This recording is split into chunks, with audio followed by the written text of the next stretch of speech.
Hello everyone, welcome to my channel. Today I have a very exciting video coming up for you where towards the end of the video I will break down my YouTube analytics to show you where my viewers are coming from. It's the first time I'm doing something like that, so it's going to be very interesting, so stay till the end. Today's game is absolutely epic. It's between the North America #1 player Ryan Lee 3P against Xuanhao 9P. This game was played in 2022 during the Chun Cup. So Ryan Lee is playing as black and Xuanhao is playing as white in this game. We all know Ryan Lee is the #1 player in North America for a while, and then he has been challenged, but no one was able to kind of take his place because he's an insanely strong player. And interestingly, he is from China, according to my research, and more interestingly, he comes from the same city as me, right? So the city is called Nanchang, and when I was researching it, I was like super shocked because I was like, okay, the dude's coming from the same city as I am, which is really interesting. It's a city in the south of China, has really nice landscape, a lot of mountains, and not very industrialized. It's definitely a great city to visit in the south of China. All right, so Ryan Lee is playing as black, approaching the corner on the bottom right. What's really shocking about the Josekis is that it feels like an old game from, the pre-AI era, but actually this is in 2022, which means that the AI was very popular, during the year 2022. So I'm not sure why both players decide to play a very old-fashioned type of game, which is very interesting to me. Next move, we have white really just playing, playing from inspiration instead of like trying to memorize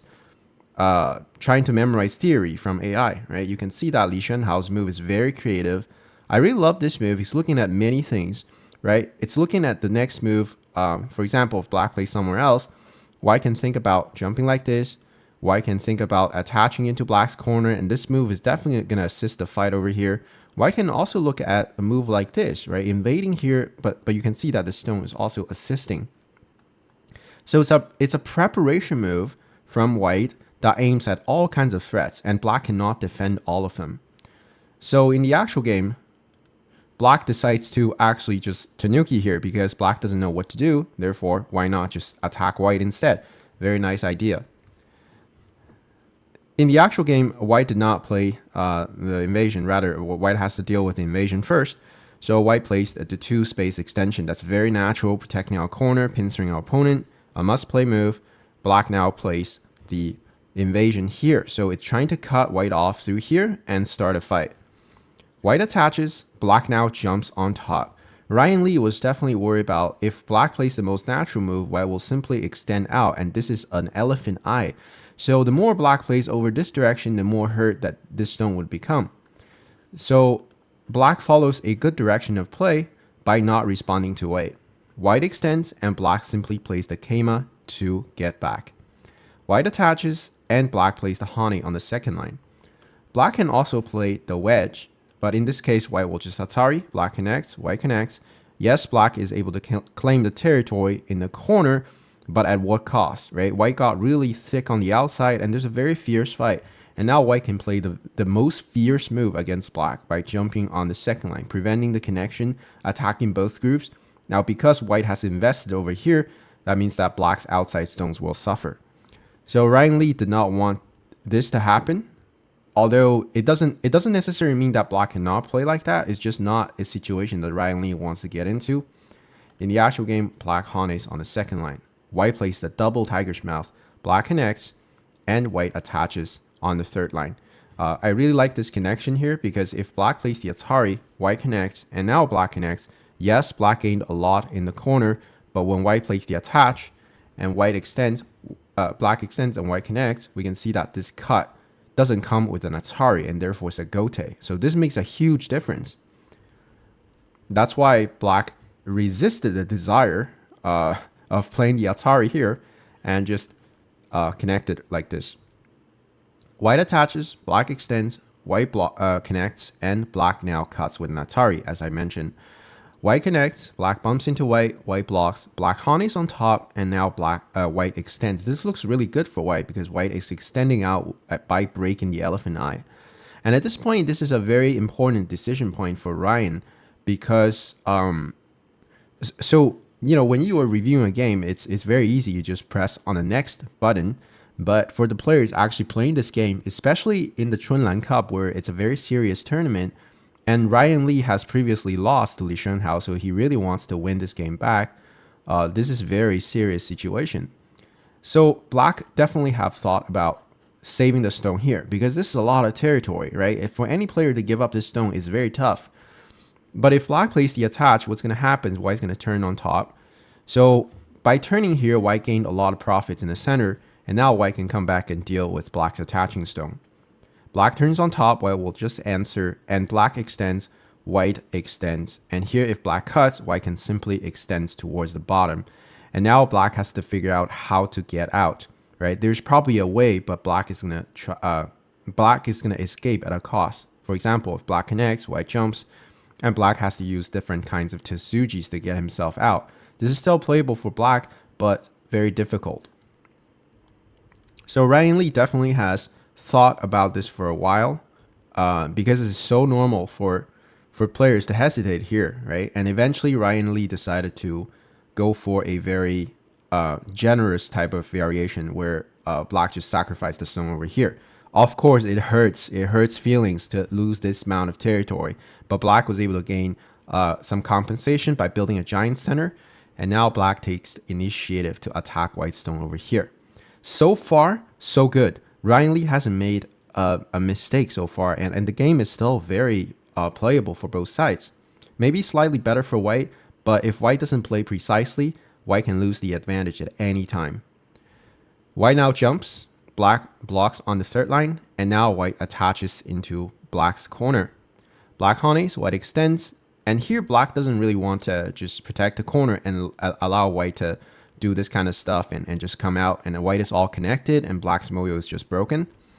So when you have a number advantage, when you outnumber your opponent, it's very important to go for aggression, right? When you don't go for aggression, then your stones are not efficient enough. So that's exactly what Ryan Lee understood, and he pushes through here. White turns and Black keeps pushing. White Atari and Black now extends into the corner. These moves are super well played by Ryan Lee, and you can see why he's the #1 player in North America. Very fierce fighting moves. And this is very difficult for White to deal with, actually. For a human player, if you capture, Black is going to squeeze like this, right? We can see that this is really just choking White's shape. And White pretty much has to now try to figure out how to live, right? So likely the game goes like Black blocks, White pushes, Black honeys on top, White honeys on the bottom. And at this point, Black will simply extend, fixing the center. If White extends out, then Black doesn't really care, right? Black will come into here. And this moyo is not just difficult for me and you to deal with. It's difficult for any player to deal with. This looks so monstrous. Like, how do you even invade this kind of moyo? This is a very difficult decision to make for White, actually. Even if AI says, it's just an equal game. But I mean, to invade this is really not easy when you're playing a professional game. If you want to dive deeper and support what I'm doing, check out my Patreon. I regularly post exclusive high-quality content on Joseki's, pro game breakdowns, and even full courses. Stuff you won't find anywhere else. The link is in the description. Thanks so much. Let's continue. Alright, so that's exactly what Li Xuanhao was worried about. Therefore, in the actual game, he decides to block over here. Now, Black extends on the fourth line, and White connects. Black keeps extending. That's very nice, because now even if Ryan Lee doesn't manage to kill the dragon, at least Ryan Lee has a lot of territory on the right side. White now jumps down, trying to threaten Black. There's a lot of shade problem and Aji.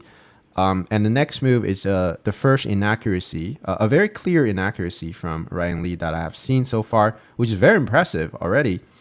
The reason this is not the best move, and it's not even like a mistake, I would say, it's just inaccurate. The reason it's inaccurate is because right now what's important is the fight on the outside. When Black blocks here, this is the best 4 points. But what Black should have played was to Atari on the second line. The reason this is better is that it controls the stone here, which means that these 3 stones are stronger. When these 3 stones are stronger, it puts more pressure on white's dragon. Now, what's important to look at is that did white gain an extra eye under here? And the answer is no. Even if you get this in exchange, and you try to play this, we can see that white doesn't really have an eye. So as long as white doesn't gain an extra eye, so in terms of life and death, it didn't make a difference. Therefore, the blocking here is just points. But now it's not the time to just think about points. Rather, it's important to focus on the strength of the group. And that's why this block in the actual game is slightly inaccurate. But I can understand as a professional player, the obsession for just claiming more points. This is just kind of like a very professional type of inaccuracy. All right, so at this point, we can see that because the stone here has 2 liberties, these guys are kind of weak, and white is going to try to exploit that. So black extends and see white now exploit the weakness that black has, and we can see the consequences. When black pushes, white connects, Ryan Lee is forced to hop back, right? Imagine your stone was at the Atari, then you don't have to play this move. You can focus on the attack on the outside. So at this point, white now plays the Keima towards the center. So if white plays the attach over here, I think Ryan Lee will go for a very fierce attack by Hane and push. If white connects, then black will push through. White needs to play out these type of Tsuji to try to live. Black now plays the squeeze. White crawls back. And black Hanes with the tiger's mouth. We can see that black's shape is very nice. And even if white can manage to live like this, so first of all, white needs an extra move to live in here.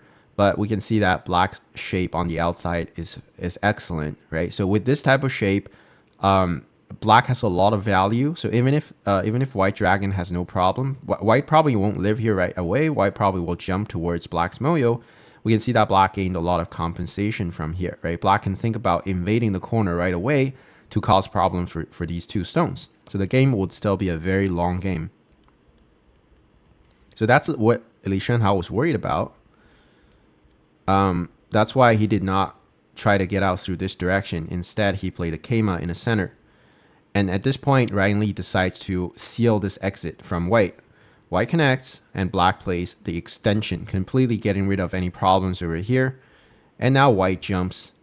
Since white has no way out here, white has to strengthen his shape over here.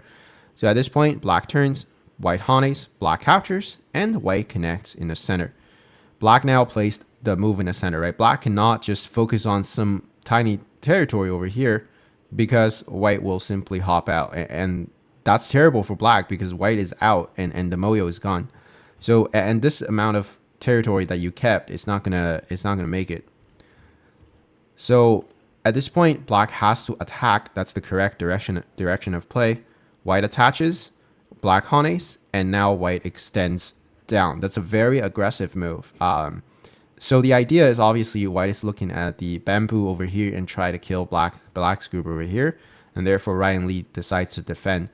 Alternatively, if Ryan Lee really wants to go for the final fight right now, Ryan Lee can also think about cutting in the center like this. This is a super aggressive and high. This is just like, you know what? This is a trial by combat right now. Like the win or loss would be decided in like 20 moves or something. And the amount of reading in here is just absolutely insane. So I think this is a gamble that Ryan Lee could have taken. But in the actual game, he thought maybe it's not the time to go for the final fight right away. So what's going to happen after the cut is that this is really a life and death fight for both players. So if white plays the bamboo here, then I think black can resist with the Kosumi over here, right? So this becomes a super complex liberty fight inside. White is going to make use of the cut over here, right, to try to extend the liberties, and it's just super complex. And I don't even know what the conclusion is because there's so many branches for this fight. And of course, another variation is for white to Atari here, right? This is obviously a shape point, but if white plays out like that, then black can first get his group back. Now, when white cuts in the center, black will Atari and connect. White Atari and black plays the Kosumi. Because black cannot run anymore, therefore black plays the Kosumi. White attaches. Black can either connect in the center or black can jump like this. So now this is super chaotic. White has to rely on the ko to kind of connect this dragon back. And there's a lot of risk for white, right? Like, first of all, you have to win this ko, but second, like, I mean, are you alive over here? I'm not exactly sure. So white probably has to rely on this attach to kind of maneuver the group. So I think this fight is worth taking, but Ryan Lee decided to go for a different direction in the game, which is perfectly fine. So in the actual game, Ryan Lee tries to play something that he understands better by playing the Kosumi here, getting the group back. White Hanes, black Atari, white connects, and black now connects over here. And here, Li Xuanhao decides to play the cut first and extend. This is just trying to create some aji. These two stones cannot really escape. But at this point, it's a very big decision for Li Xuanhao to make at this point. If white connects like this, it's quite dangerous for white actually, because Ryan Lee will definitely play out the Kosumi. And how is white going to live inside? That's a very tough question. I'm not exactly sure how white can live, right? Because when white connect over here, it's basically telling black that you have to kill this dragon. If you can't kill this dragon, you can resign. But that's also very dangerous for white, because Ryan Lee will definitely play the Kosumi and try to kill the dragon. So that's quite risky for white. So in the actual game, Li Xuanhao did not want to gamble on that. Therefore, he plays the attach, respecting Ryan Lee's reading skills. So at this point, Ryan Lee comes back and cut over here. Now, Ryan Lee here has another chance to go for a crazy gamble. And I think it's a good idea to fight, especially when your opponent is one of the top Chinese professional players. Going for a reading gamble is worth it. I mean, at this point, if black plays the Hane, this is super chaotic. So white cuts, black extends, white Atari, black extends out, white pushes out, and black Hanes on the outside. White connects and black extends, and this is pure chaos. At this point, probably white needs to get out through extending and then attach. The reason white attaches here is making use of the weak stone that black has over here. So black cannot really play any move, rather black just has to turn. And the variation goes like white cuts, black extends. White uses this Kosumi to make sure that black has to come back and capture the 3 stones. And now white tries to connect. Black captures, and now white jumps towards the center. Black blocks, and white Atari. And here black doesn't even want to exchange this with the... black does not want to connect here, because when white connects, it tightens black's outside liberty by 1, which doesn't help the fight. The reason you don't want to connect is because even if white takes, you can throw in, so white doesn't really have an eye, so you don't have to worry about that. And instead, black can just focus on the outside. Now white Hanes, black connects, and white now plays the extension over here. Black blocks, and here white can resist with the wedge. Black Atari on the outside, white connects, and black connects. And here white goes for the cut. And this is absolutely chaos. This is like, this is fireworks all over the board. Black Atari, white extends, black connects, and white turns. So white's trying to kill this whole thing to save his whole dragon. So black's going to run for a while, but white is also looking at the cut over here. And then later on, white can push and cut here. So Ryan Lee's job is pretty much to hold everything on the outside. If he managed to hold everything on the outside, then the dragon is dead. So who's going to hold it? I have zero idea. This is pure chaos. Like, from the win rate, I cannot tell who's going to win this game. So this is a pure monstrous reading game if the game plays out like this. So that huge gamble, Ryan Lee decided to not take in the actual game. Maybe it's a miss of opportunity, but maybe not, right? Like, maybe Ryan Lee is just confident about his overall skills and saying that, well, I'm not any worse than Li Xuanhao as a player. Therefore, he cuts here, secure the territory, and playing the long game. White now Hanes, black plays the bamboo, and white blocks. Black cuts on the outside, white Atari, black extends, white plays the tiger's mouth, and now white is kind of out. Black now, because of the tiger's mouth, black really wants to add another move to secure the stones on top. White jumps towards the center, black extends once again. This move has a lot of value because it's aiming at the Kosumi over here. So white adds another move to fix the center. And at this point, black decides to attach to white. White Hanes, black extends, and white now connects in the corner. And here Ryan Lee turns in the center. This is probably one of the best moves played in the game. Very important for you to save the 2 stones. The reason you want to save the 2 stones is because this is a sente. If white plays on the outside, then immediately black will go for the killer move. When white connects, black can play the squeeze over here, and we can see a miai, and white is collapsing. So in the actual game, white doesn't have the time to play on the outside. White immediately has to deal with the problem. So first, white plays out 2 sente moves, and then white is forced to play the wedge and connect. Therefore, it fixes the problem in the center. So Ryan Lee managed to turn here in sente, and then plays out the 2 space extension. And at this point, AI says the game is completely equal, and that's just insane. I don't know what to say. Like, Ryan Lee is such a strong player. Like, Xuanhao is he's like the top 5 Chinese professional players, one of the top 5 for sure. And playing this many moves into the game, he hasn't gained a shred of advantage. I'm just super impressed. Like, I mean, Xuanhao is someone who trains from 9 to 9, 365 days. There was like a professional player on record saying that he has done that, like 9 a.m. to 9 p.m. training every day, 365 days, all year, no vacation. He's done that for a whole year, just training with fine art, training with life and death. And he has not been able to gain a shred of advantage till this point against Ryan Lee. I don't know what to say. Comment below the video. Let me know what you think. This is just crazy. All right, so the game only gets more exciting at this point.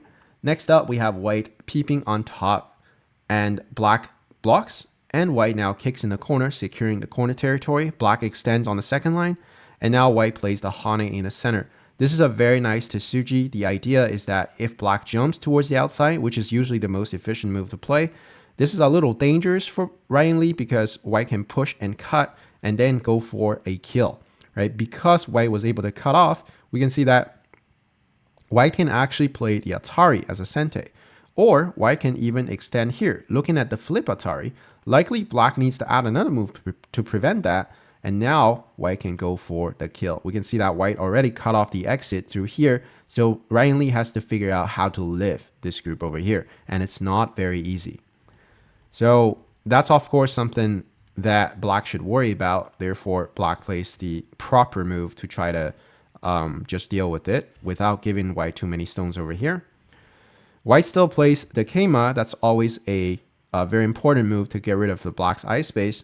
Black plays the tiger's mouth, white extends. Black now jumps in the center. White turns, black plays the tiger's mouth, white hanes, and black now pushes out. So white can try to kill black over here, but if black manages to play the Keima here, remember this dragon is still not alive. So white has to worry about the big group. Therefore, white plays the block. Black Atari, and white plays the push here. The reason white doesn't want to play the connect is because when black extends in the center, we can see that the double Atari here, it looks good, but when black extends, we have the same problem. Yes, you can kill black on on the side, but then if you lose your dragon in the center, then that's a losing game. So at this point, white has to extend to protect the center, but black can push. And after these exchanges, black has this very nice Tsuji, right? Getting rid of the double Atari, but also putting pressure on white. If white plays the hane, then black can think about push and cut over here. And this is a very severe follow-up locally because the ladder doesn't work for white, right? So this would actually put Li Xuanhao in trouble, right? So Li Xuanhao reads out very well here. We can see how precise both players are at this point. White pushes over here, black connects, white Atari, black captures. Yes, white got a very comfortable Atari, but also means that the double Atari is gone and black shape is stronger as well. Now white absolutely has to come back and save the dragon, and black now turns on top, preventing the flip Atari I was talking about. But white flips anyway. That's very interesting. Black turns, and then white plays the quadruple hane. It's crazy. So the idea of playing here is to prevent the push and cut. Right, we see there's a very serious push and cut, but because white's Atari here is a sente, this push and cut doesn't work. This is the most efficient move to fix and push and cut. So Locally, this is kind of over. Black doesn't want to play here because black has to take care of the group first. And now white plays the flip Atari. Black captures, white connects in the center, making sure that this Atari is Ascente. Black plays the Kosumi and white Atari. Black connects, and now white comes into black's territory to cause trouble. This is not just an invasion. This is trying to cause serious trouble for black, right? Trying to jump down and cause problems. Black cuts in the center, white Atari, black connects. So the 3 stones are captured, and now white jumps on the second line. Here, Ryan Lee has a very good opportunity to gain a slight advantage. Here, there's an obvious Tsuji, that is the wedge here. I'm pretty sure Ryan Lee has seen this Tsuji. There's no way a strong player like him does not see this type of move. I'm not exactly sure what black is worried about. Well, black is definitely not worried about the Atari on the inside because this doesn't look right because black can simply extend up. When white takes, then black can Atari. White connects, then black extends. We can see this is black kills white because at this point, when black Atari, white connects, we can see that this is 3 liberties versus 2. So of course, that's very easy reading for Ryan Lee. That does not work for white. Maybe black was worried about the Atari over here, which is the only move that white can play. Black connects, white connects, and black simply plays out the Atari. Here, white only has one way to deal with it. If white connects, then this is game over. And of course, if white plays out like this, then black can capture in the center. And this is also kind of game over because black connected to everything and white is very miserable. So against this, white only has one way to resist, but then black can Atari, Atari, and then play out the tiger's mouth. And we can see that this is not necessarily a winning position for black, but it's a good position for black because white can cut, black takes, white connects. Okay, black will just come back and make 2 eyes. And then when you try to challenge this group, there's really nothing to challenge because when you play like this, black will connect. When you connect, then black simply Atari. There's not even a ko here, so black is just fine. And yeah, this is just a slightly better position for Ryan Lee at this point because black managed to live both groups in a very clean fashion, and this group also has no problem, and black is just slightly better, in a slightly better position in terms of points. Of course, very close game, have to be very precise in endgame, but this is slightly better position for black. But maybe Ryan Lee was thinking about it, and then he's like, maybe that position is not necessarily better for me, and therefore he decided to, he chose a different variation. That's the turn on the second line, which is also a okay variation because this move is aiming at coming into the corner.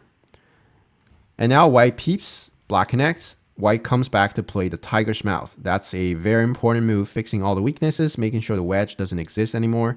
And of course, Ryan Lee follows up with the idea of coming into the corner. And this is a quite important point of the game, and this is a very exciting point of the game, where reading is everything at this point. So there's so much to read at this point. Let's see what happens. So first of all, white played the squeezing move over here. What white could have played is to connect here first, right? Trying to threaten black. If black plays the extension, white will follow up, and then when black plays the eye making shape, because black is not alive locally, therefore black has to add another move to make sure this group is okay. Here, white has a Tsuji to try to kill black, and this is quite difficult to deal with. And I don't think there's actually a good way to deal with it, because if black hanes, white will just hane like this. Black cuts, white Atari, and black turns. White will Atari like this. Black captures, white Atari, black takes again. And here, white can Atari in the corner and kill the stone. Now we can see there's a Mii going on, right? If black plays here, then white will squeeze over here. But that's the only move that black can even play, right? If you play here, it's a clean death and there's nothing. Therefore, black has to connect here.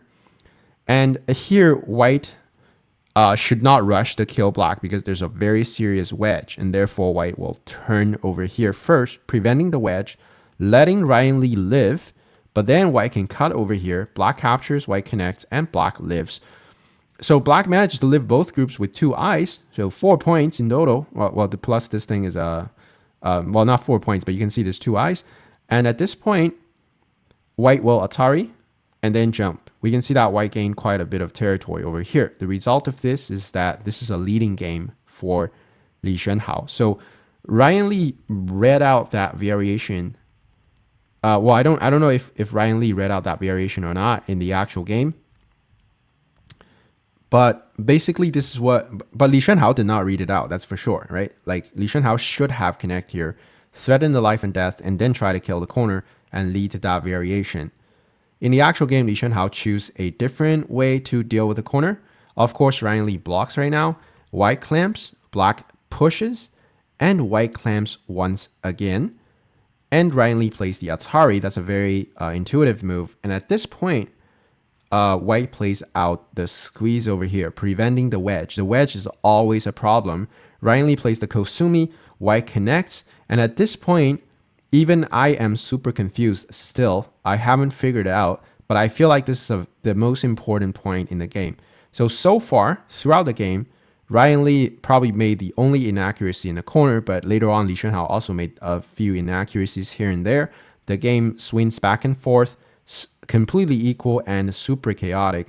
But here, this is a very important decision point. In the actual game, Ryan Lee decides to block over here. And the commentator I was checking, he said this is the losing move.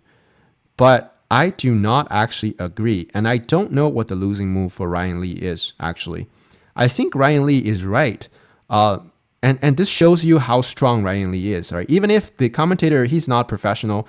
And by the way, I couldn't find a professional commentator for this game because it's not like a final or a semi-final. It's just one of the games from the Chun Cup. So I don't have a professional commentator backing me up. So I have to check from a amateur, like a very popular kind of commentator. And also I'm checking with my AI. I'm also reading by myself to try to craft this commentary for you. I think most of my commentary is accurate, but at this point I am not sure, and I can't say whatever. I'm just saying that I am not sure what the reading here is, but I think when Ryan Lee played this move, I think he has very deep reading, and I agree with this reading. Let's see what happens. So the commentator says this is a losing move. Let's figure out why. The commentator was saying, hey, what you should do is to connect over here, right? And when you connect here, we can see that there's a Miai. We're trying to capture here. So first of all, our corner is good, right? It's good to go.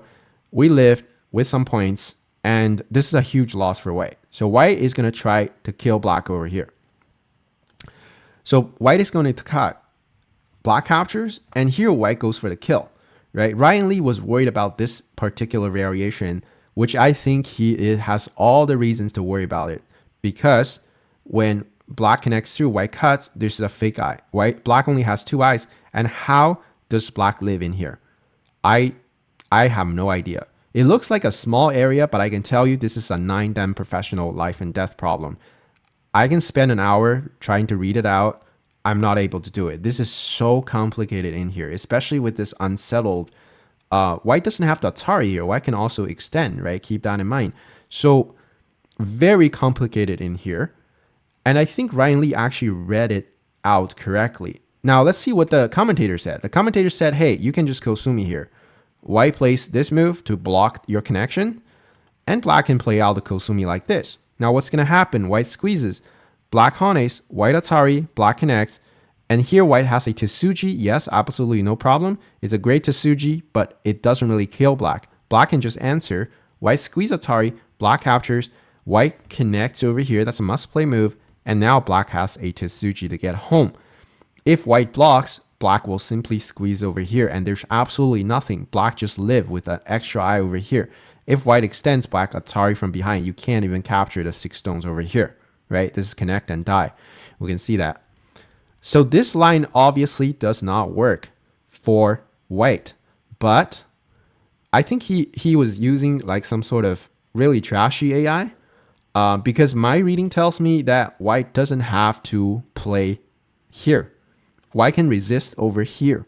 And this is what makes it really complicated.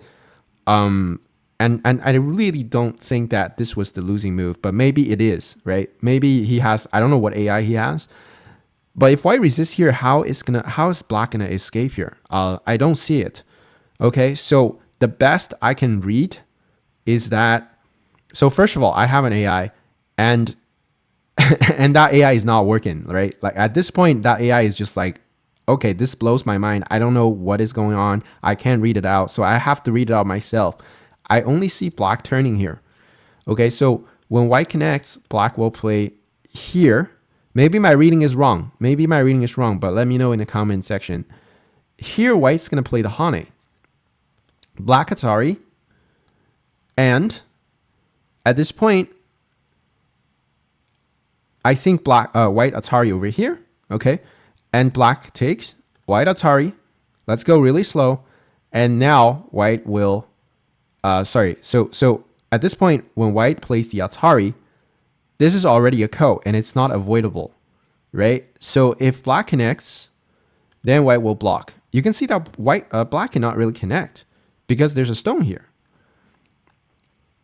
And if black connects here, that's a blunder because white extend and you can't really squeeze, you can't really play here, right? So black has to rely on this ko to live the whole thing. And this is probably, well, I'm kind of like certain this is what Ryan Lee had in mind. And he realized that this is not going to work. But if this whole thing is like, depending on a ko, that's unacceptable because this group is still like not completely alive. White has a bunch of co-threats in the corner. Of course, this is a losing game for black. So I think Ryan Lee is absolutely accurate and correct in his reading. Maybe this was so in the actual, let's see what happened in the actual game. So at this point, instead of connecting here, Ryan Lee played out the block over here, and then this causes that his corner to die. But I don't see any other way. That's what I mean, because the previous variation that I just showed. But if you manage to read something out that is not my conclusion, then let me know in the comment section. I really want to know what's happening over here. I can't read it out, everything. All right, so let's see what happened in the actual game. So in the actual game, Xuanhao comes back to try to kill black's corner, and black's kind of in trouble. Black now pushes over here, and white plays a time Suji. Black captures. White now jumps in the center. That's a very important move. Secures the corner, also connect the dragon. Black kicks, white connects, and now black plays the Hane. When white cuts, black decides to drag the stone back and sacrifice the corner. So white Hanes, and now black attaches, white Hanes, black connects. So at this point, yes, Ryan Lee seems to be losing the game at this point because the corner just got killed. And black cuts, white Atari, and Ryan Lee is trying to struggle here. And at this point, if black cuts, this fight doesn't really work. White can first Atari over here. When black extends, we can see that this liberty fight is not going to work for black because black only has 3 liberties and white has 4. So very clearly, that's not going to work. And at this point, yeah, Xuanhao is just controlling the game. White connects, black extends. After a few exchanges, black plays the Atari. Nothing going on over here, nothing black can do. And black now jumps in the center, trying to threaten the cutting point, but Xuanhao jumps on the second line. That's the most efficient way to deal with the cutting point. White Hane, and so black Hanes, white squeezes, that's a Sente, black connects. White Atari, black connects, and here white squeezes over here. So actually, sorry, at this point, Ryan Lee has already resigned. But I had like an extra line just to show you what happens if Ryan Lee keeps playing. So the idea is that Ryan Lee trying to threaten this cutting point, and white tries to fix it. So if Ryan Lee connects, which is a must-play move, white will cut here. Now black cannot go into a liberty fight against white's dragon over here, and therefore he has to live. So if Ryan Lee plays out like this, then white will throw in, and then we can see that black doesn't have an eye, even if black is connected, and therefore it goes into a liberty fight. Black is bound to lose this liberty fight. So that can happen. But if Ryan Lee plays the eye making move, then white can Atari. This is all very painful for black, and then come back and connect. When black cuts over here, white can simply play the tiger's mouth, and white is alive. So this cutting point doesn't do anything, and white will just have more territory than black. Therefore, Ryan Lee resigned at this point. As you can see, throughout this game, Ryan Lee has played insanely well. This is such a high quality game that if you don't tell me this is Ryan Lee who played it, I'll just be like, yeah, this is like probably Shinjin Saw who played as white. I don't know. Sorry, probably Shinjin Saw who played as black. If you told me that, I would have believed you because it's such a high quality game. It's a very high level, very difficult game as well. Full of traps, full of reading, very complex life and death everywhere happening, and shows that Ryan Lee is like rock solid in his reading. And at this point, I still don't understand how he lost this game, which is the crazy part. But anyway, this is probably one of his less known game. I think he did a commentary for his own game when he won against Chuan AI 9 Dan. That was a legendary game, but since he commented on it, therefore I choose to not like repeat the work. But this game is definitely less known. It's more recent, and yeah, I absolutely love this game. A lot to learn, a lot of reading, a lot of life and death to review as well. So I hope you guys enjoy this game. Alrighty, so for the last 90 days, the people who watch my channel, 21.7% of the views are coming from the United States. I was kind of expecting that to happen because my channel is in English, so obviously United States has a lot of players who would watch an English speaking channel. US has such a great community of Go players. The US Go Congress is such a awesome and big event every year. So if you love this game and you want to attend an amazing event to meet with other Go players, US Go Congress is definitely on the top of my list of recommendations. So on the second place, I have Friends, which is really exciting. I remember back a couple years ago, I was playing against a player from France. The occasion was that they had like a casual, friendly team game between Canada and France, and I was sitting on the second spot. And I was playing against someone from France, and he's so strong, and I lost the game by 4.5 points. And I also speak French, so si vous avez des questions, vous pouvez me les poser en français aussi. And the third place is Germany. Wow, that is crazy. I wasn't expecting Germany to be my third place. I was thinking more like fifth place or even sixth place. But they're sitting at the third place, which is kind of cool because it shows me that France and Germany combined is like not much less than the United States, which means that Go is really a big game in Europe, which is something I love to see. And I have never been to Germany, so it's definitely on the top of my list for the next travel destinations. All right, and the fourth place, I have my own country sitting at 3.8%. That's a lot less than Germany or France, but that's expected because we just have 40 million people. And I guess I need to do a little bit more marketing in my own country, right? Because my average view duration is like 9 minutes and 28 seconds. So, but still, thank you very much for your support. And the fifth place, we have the United Kingdom. That's kind of expected because my channel is in English, so there are definitely a lot of great Go players from the UK. And I recently learned that a tomato is called a tomato in UK. It blew my mind basically. I like when my colleague said, "Would you like to have a tomato?" I was like, "What?" All right, it was just crazy. Okay, so the next place I have Japan, which is very shocking to me. This is so shocking. This is probably the most shocking analytics for my channel because Japan has so many great professional Go players. So you guys definitely have like good channels that you can watch Go commentary. But turns out a lot of like 2.7% of my views coming from Japan.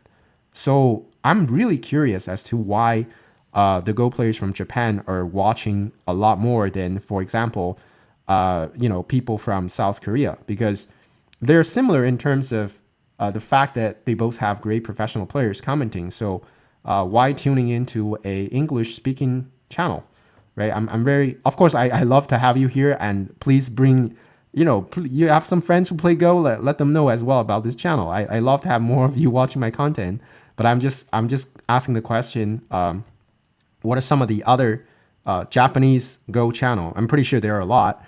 And what made you decide that you also want to tune into my channel? Next up, we have the Netherlands, which is really cool. And their average view duration is extremely high as well. So it means that people from the Netherlands are watching my content for a long time. And there are a lot of them. which is really, really interesting. I love that. I remember a few years back, there was like a fan from the Netherlands writing me an email saying how much he loved my content. And I was so deeply touched. I was just like, wow, I did not expect an email from someone from the Netherlands. Anyway, love you guys. Thank you very much for your support. And next up, we have Thailand and Vietnam. That is very cool. And I always wonder how come Go is only in China, Japan, and South Korea. I mean, I don't mean like they're only there, but like how come they have so many like professional players who are like 9 dan or 8 dan and stuff like that, but not in Thailand or Vietnam. So if you're from Thailand or Vietnam, please let me know in the comments who are the strongest players in your country, how strong they are, what are their names, and so I can kind of like do a little bit of research, on the players of your countries. And then you can see, I don't want my intro to go for 10 minutes. Therefore, I'm just going to show you that you can see that I have a big diversity when it comes to countries. Like there are countries from Europe, there are countries from Latin America, Brazil, you have Spain, you have Romania, you have like all these different countries. Very, really interesting. Singapore is in here. Singapore has so many strong Go players. You'd be very surprised. And then let's see who's the worst.